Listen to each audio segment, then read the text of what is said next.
अस्सलाम वालेकुम दोस्तों, welcome back to our channel find Urdu. Agonisingly hard.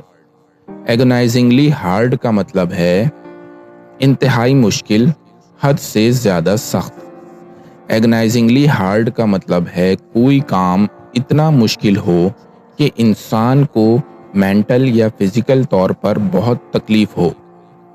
ये फ्रेज एम्फेसाइज करता है कि चीज़ आम मुश्किल नहीं बल्कि बहुत ही ज़्यादा मुश्किल है।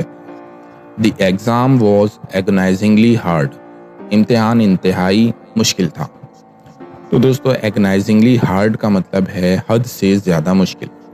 उम्मीद है अब आपको एगोनाइजिंगली हार्ड का मतलब समझ में आ गया होगा। मिलते हैं नेक्स्ट वीडियो में।